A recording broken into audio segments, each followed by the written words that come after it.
They say that good things can come in small packages, so today we're going to prove that theory right by talking about my top 10 small games of all time. Let's get into it. Hello and welcome back to How Bored. I am Christian and I'll be your host for today as we go through my top 10 small games of all time as of this current moment here in January of 2026. And when I talk about these 10 games today, they are not going to overlap with my top 20 games of all time, just because I didn't want to be able to be recommending the same game back to back. So there are actually a couple of small box games that I would highly recommend in that video. If you haven't seen that yet, go check the card in the corner up here. I'm pretty sure it's up here. If you'll see it, it's on screen. Anyways, let's continue with the video. These are in no particular order because really I do love them all to a pretty fairly similar degree. So let's just go ahead and start today by talking about Trailblazers, a nice travel game from Bitewing Games in which you are going to be drafting cards that have pipes on them. Well, pipes, it is essentially a pipe puzzle, but with wilderness and nature. You're building out hiking and biking and kayaking trails to try to score points by having longer loops that leave a camp and then come back to that same camp, getting a point for each different attraction along the way. And then there is further things you can add to this game to make it more exciting. There's different goals in here. There's basically different races. And over the course of the game, you're going to be drafting a total of, I believe it's 24 cards. I'd probably have to do the math on that again, but you're playing across 4 rounds, drafting 6 cards per, so yes, that would be 24 cards. My initial math was correct, to try to build out this puzzle. And you're overlapping cards, you're covering things up, breaking and reconnecting loops. There's so much puzzle in this little package. If you get just the base edition of Trailblazers, you can get the clamshell case. Then it is able to play 1 to 4 players, absolutely no problem. This on its own is wonderful. But if you want the bigger experience, you can go with the deluxe edition like I have, which will allow you to go up to an 8-player count, so 1 to 8 instead of 1 to 4, and you also get the Animals expansion and the Adventurers expansion included. Granted, you can get those separately for the base game as well. They're just going to give you normal cardboard tokens that you can play with the game, but if you do the deluxe edition, they upgrade them to screen-printed wood pieces, which I really like, so of course I'm a glutton. I went and got for the deluxe edition, but you can get by just fine with the travel case and getting the smaller versions of the expansions. And really, the Animals is the only one I would suggest. The Adventurers one is a bit tough. I can see it being fun for certain people. It's not my taste personally. I really just like the base game in Animals, but I might need to give the Adventurers some more time. But they just give you extra ways to play the game, different restrictions to how you're playing the cards, and different ways to earn points. And the solo mode in Trailblazers is very on point. In just the normal solo mode, you have basically a whole sheet of scenarios that will get progressively harder as you go along, and you either have to accomplish them or you lose. It's as simple as that.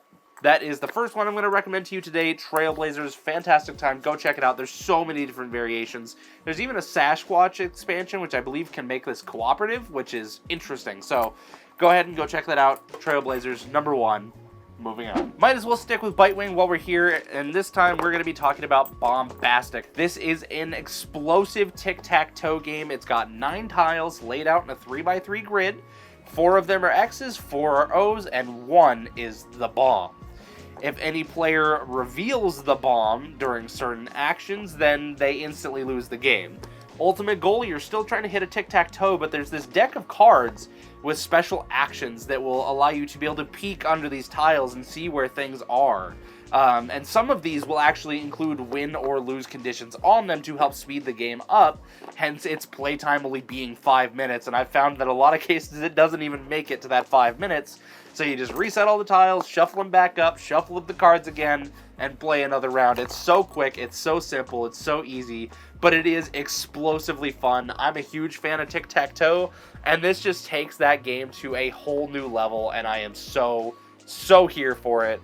So that is my number 2, Bombastic. There's not a whole lot to say on this one because it is such a small game, but one that I can't recommend enough, and it's like $20 from Allplay. So if you haven't yet, go check out Bombastic. And it also has this nice clamshell carry case as well. I love games that do that. It's so awesome. And for number 3 today, we are actually going to be getting a little bit trivial with it, talking about CDSK Travel. Now, the normal CDSK really isn't even that big of a box either, but it's big enough for me to not really recommend it as a small box game. It's much less cumbersome to bring this little package here than it is to take the original CDSK. That, and I also only own the travel edition. I actually just got this as a Christmas gift. Very thankful for that. I've already played it several times, and I wanted this game because I had played the original CDSK, and I figured the travel edition would be so much easier for me to just drop it in my bag, and I'm good to go. So this is a game for, it says 2 to 16 players, but you could technically go higher than that if you wanted to. It can get very chaotic in that instance, but it is essentially a trivia game that is going to ask you how much you know a subject. For example, let me just go ahead and grab a card here. The way that these ones work is that they operate on a scale. Most trivia games, you just get a card with a question and then an answer to be able to pose to someone. In CDSK, they give you 10 options. In this case, how well do you know fireworks? And I'd say, oh, I feel pretty confident in that subject. Maybe I'll go for a 6. Okay, so the firework that explodes into a large circle with stars tailing from the center is named after what flower? I ain't got no clue, so I'm going to be giving up this round, and then the person is going to reveal to me that it was a chrysanthemum all along. But if I had gotten that correctly and I had chosen the 6, I get to move 6 spaces along this board here, which is actually a part of the game in this case. I think it still is for normal CDSK as well, which I really love. It's a magnetic lid that is actually the board as well. And another really unique thing about this game, it doesn't provide you with player pieces. You actually have to come up with your player pieces. You can grab like an eraser, a paper clip, a random knickknack that's lying around, just something that'll fit on the board that'll represent either you as a player or your team, because you can play this as teams as well. I never have because I haven't gotten above 3 players, but I do think it's just a wonderful time. And the travel version also comes with a, if I can get it out here, dry erase marker, which makes it handier for traveling if you're in a situation where you just don't have anything to use as player pieces, or it would be too much risk of falling off and losing track. Then there you go. You can use this instead. But as well, with the uniqueness of this game and its cards, it actually has 4 categories, hence the CDSK, which stand for Curious, Delightful, Seasoned, and Knowledge. They're kind of broad categories, and I really appreciate how free of a trivia game this is. Usually you get like categories and they're very strict on that category. It's like, well, if I suck in that category overall, like say it's sports, which I am terrible with sports, if I ever get that category, then I just know I'm not doing anything that round. This at least gives you a chance to still make progress on every one of your turns. Like, if you don't feel confident enough in the subject, you can just say, oh, I'm going to go with a 1 or a 2, and they're usually really easy questions to be able to just let you scoot along the board a little bit, to at least say you still did something. It's a very feel-good trivia game, but still very interesting, and it kind of has that push-your-luck element where you can say a 7 or an 8 thinking you really know the subject, and then you absolutely get flubbered on the question. You're like, well, that was a dumb move, but at least I got to make the choice on that one. So that is number 3, CDSK. Now, these next 2 suggestions are going to be kind of gimme ones. There's a lot of them, so you can pick and choose which ones you want. The first one at number 4 is going to be Button Shy Game. I specifically have here Ransom and Mysticana because these are 2 of my favorites, especially for multiplayer stuff. Ransom is actually an 18-card deck that is just letters, and it's essentially a bluffing game. Every turn, you're either playing a letter into the center, or you're calling out the person who played before you as to whether or not they can actually do something with that. So the goal is that you'll get all these letters in the middle, and you want to be able to form a word using those letters in that order. You can fill in any gaps that you need to. Like, say if I had a P, an L, and an S all in a row, I could say applesauce, and that would work. But if there's all these letters out in the middle, you have to be able to use all of them. If they're all out in the middle and the player after you calls you out and you can't make a word using those letters, they're going to end up discarding 2 cards. And the whole goal is you want to empty your hand before everyone else. The main way is by either calling out or being called out and having a word to be able to discard cards from your hand. And it's just very fun. There is a solo mode to this as well, where you're just playing one letter out at a time, trying to see like the longest string of letters you can have before you can't make a word. So really cool game. I like that one there. Mysticana is actually just kind of like a smaller condensed poker deck. There's 3 suits and numbered 1 to 6 on each of those suits. but it's like a rock, paper, scissors system. So there's 3 elements. You have water, fire, and earth. And essentially water beats fire beats earth, and earth beats water. They use this core principle for a whole ton of different games. And there's around a dozen expansions for this game, I believe. So far, I have 3. And my favorite one by far is actually, if I can find it, Realm Seekers, because it kind of has like a little gambling game in there, like a little push your luck type of game that I think is really cool for 1 to 6 players, and it's a lot of fun. So I've been having a lot of fun with these 2. I have several other Button Shy games as well, but really just find the Button Shy game that appeals to you, or a few of them, and they're so nice to have around. Just throw them in your pocket or in your bag or whatever, and you've got them everywhere you go. They're just simple 18-card decks. You can add expansions to most of them if you want to spice them up a little bit, add them in and out as you wish. And there's just so much freedom with these games because they take up so little space, because there's so much game in these little packages, and they are just, again, so small and so affordable. So that is my number 4 pick, is Button Shy. Little dog break here. She's sitting here whimpering at me, so you guys get to see Puppy. Here. Say hi to the people. Alright, and at number 5, I did say this one was kind of cheating as well, and it somewhat is, but this is at least my favorite of the bunch again as well, and that is the Oniverse series of games. Now, I have Siberion here specifically. I also have Onirim, I have Sylveon, and Stellarion are the 4 that I have so far. I do plan to expand that collection as I go through time, but these games are 1 to 2 player games technically, but I treat them as solo only because that is just the best way to play them. The 2-player mode is just like a 2-player co-op where you're basically sharing the decision space to try to conquer these games.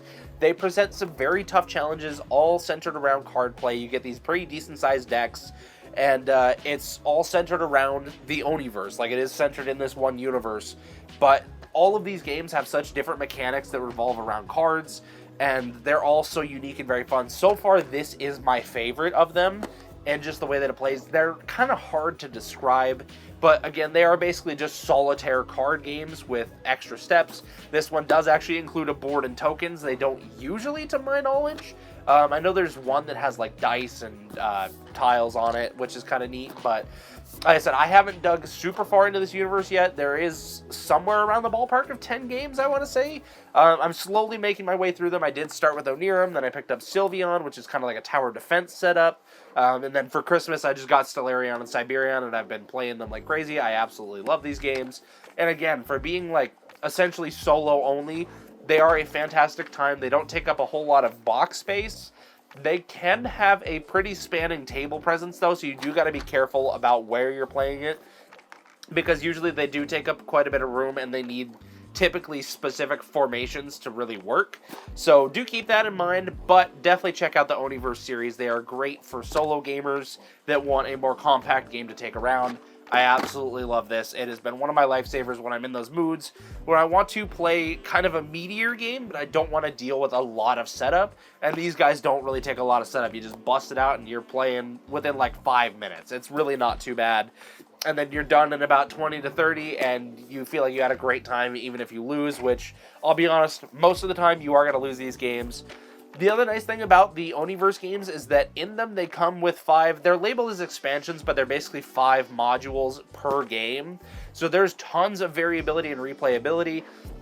There's only one of the games that I've actually gone and played with any of the modules for so far, and that's Onirim.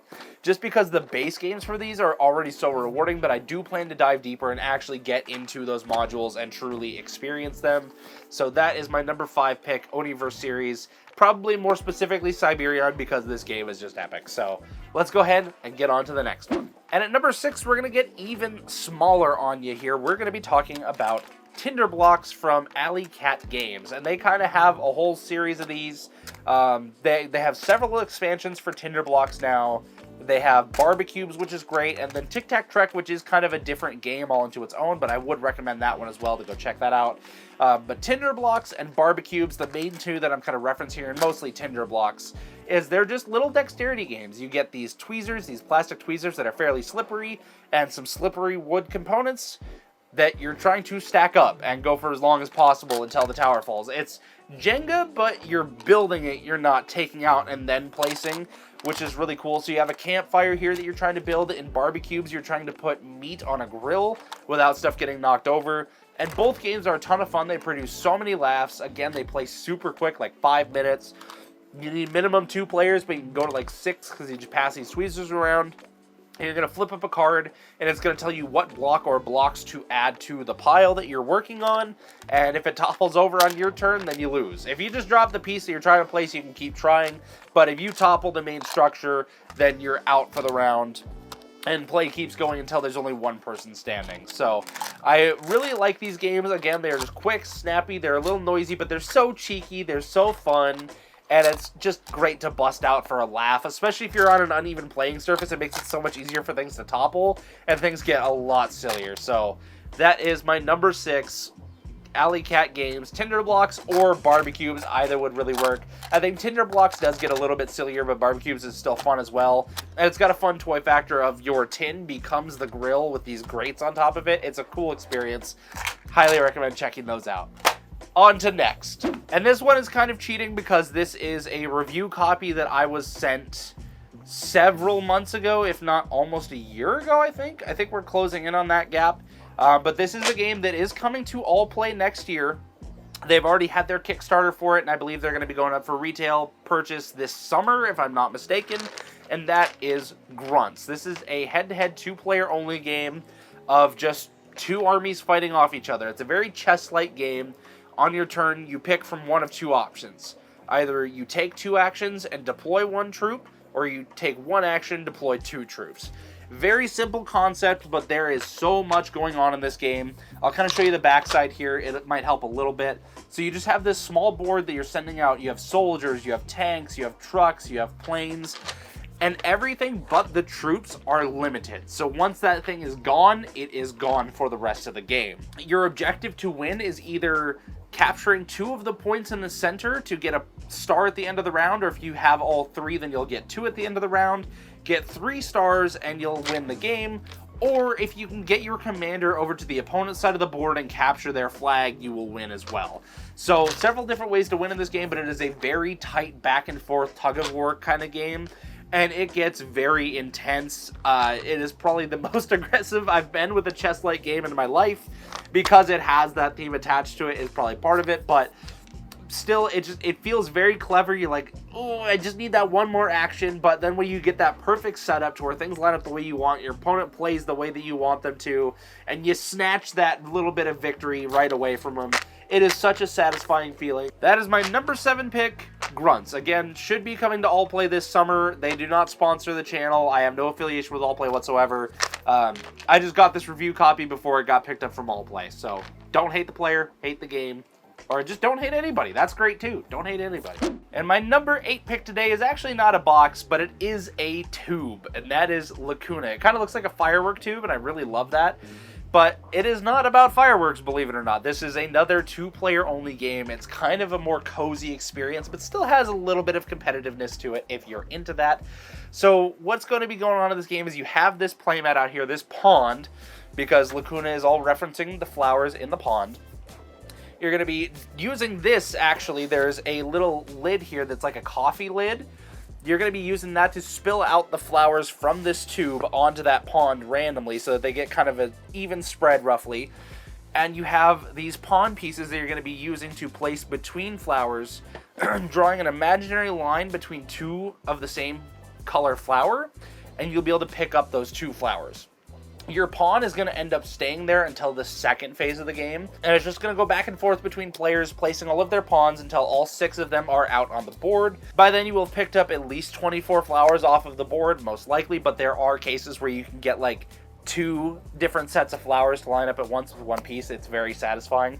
But during the second half of the game is when you get to the really intense part, where your pawns are going to start hoovering up these pieces. So based on where your pawns have been placed, they're going to start sucking up flowers that are close to them based on whose pawn is closest to each flower.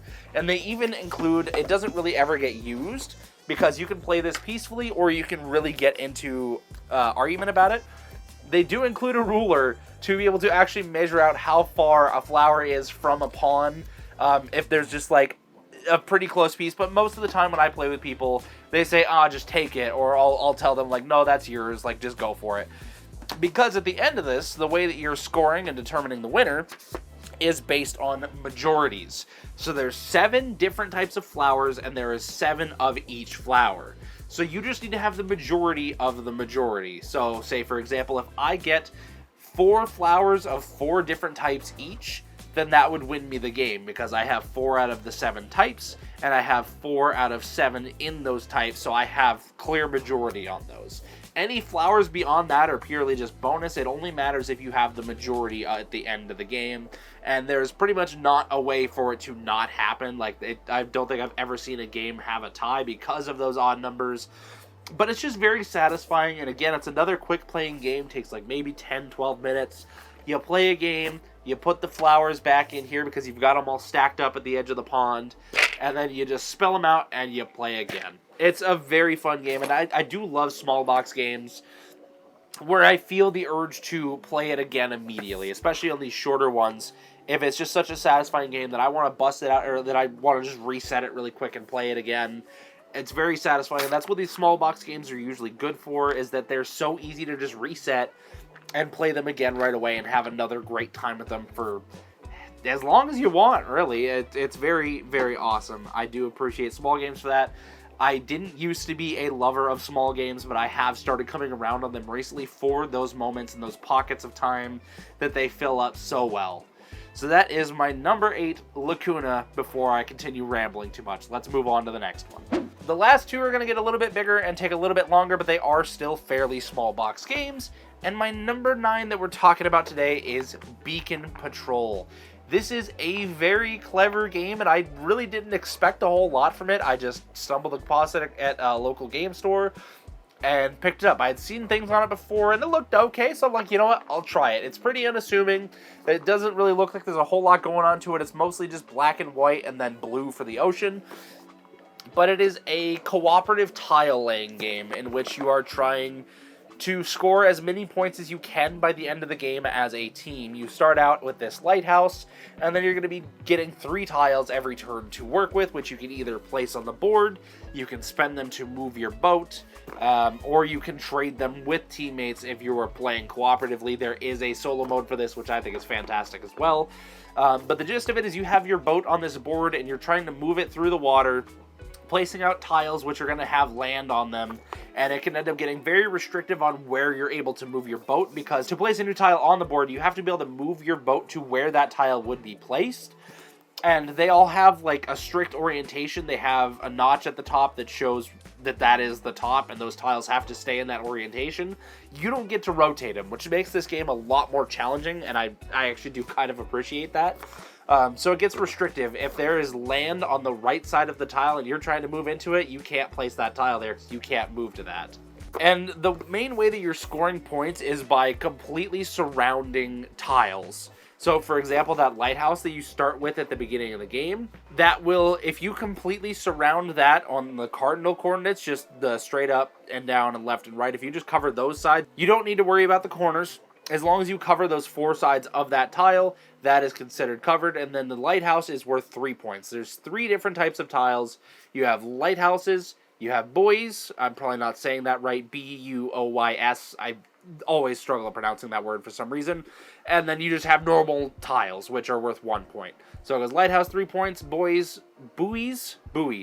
We'll stick with buoys, are 2 points, and then normal tiles are worth 1 point at the end of the game.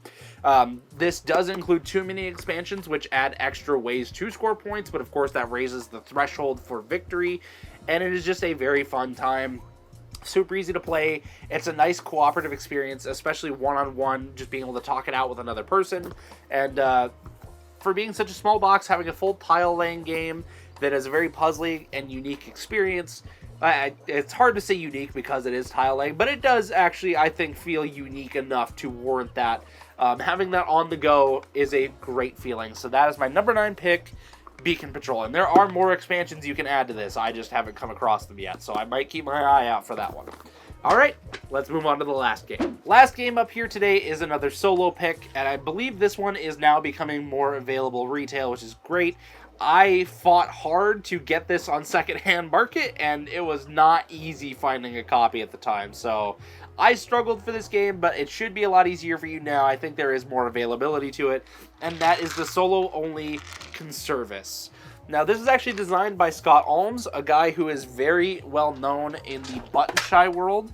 I actually don't have one of his games right now, but he does a lot of solo games. It is his thing, and this is no different. It is a very well thought out solo-only game that is actually a bag builder and puller, and essentially what this is you are a fisherman trying to catch a bunch of fish to then sell for tinning, and you don't want to overfish, because if you overfish, you're going to run out of fish in the ocean, and there's not going to be any fish left to fish. And hopefully I'm done saying fish now, but I know I'm probably not, so we'll say Conservice for now, because that is technically the term, hence why it's on the box. So you're going to be building out in this game a fleet of boats using the money that you earn from selling said Conservice, which will then help you catch more fish. But again, at the same time, you don't want to overfish, but you also don't want to underfish, because you still have quotas that you need to meet by the end of the month, as well as conservation goals. So it is this very interesting balance of, do I grab this fish or do I let it go back out to sea? And there are some pretty tough decisions that are involved in this box, which is nice, but it's also spanning over a 12-month booklet. There is a different setup and game for 12 months out of the year. That'll have different quotas for your money, for your conservation. They'll have different ways you can sell fish, different values for the fish. There's there's like 1 or 2 months where it's kind of a dry spell and you're not really making a whole lot of money. You just need enough to get by. And the variability to this is really nice. Now, again, the copy that I found and had to fight for was a Kickstarter copy from a couple of years ago. And it does include a couple extra things in here, but just the retail version of this, I still haven't even finished the base booklet, and there's a couple extra scenarios on top of that for me. So I am going to get to that at some point, but it is like a 30-minute game, and it's got a decent amount of decision space. It takes up a fair amount of room, but really not a whole lot. It's not much of a table hog, just enough. But it's a very lovable game that I think you'll really enjoy. So definitely take some looking into this. This is Conservice, my number 10 game recommendation for today to end off this video. So that is pretty much all I got for you guys. Thank you so much for tuning in. Again, stick around. I'm just waiting on a couple things right now, and I will start doing some like reviews, some playthroughs, some how to plays. I do plan on getting to all of that type of content. There is just a couple of things I'm waiting on, and unfortunately there's been a serious delay on one of them, so that's going to take just a little while. But in the meantime, hopefully you enjoy these discussions and these top 10 and 20 lists, just to kind of fill the gap for right now. And again, help me put myself out there so you guys can understand who I am and hopefully stick around. No big deal if you don't. I'm just here to have a chill time, build a community, and enjoy the hobby even further. So thank you so much again for tuning in today, and I hope to see you all in the next one. Peace out.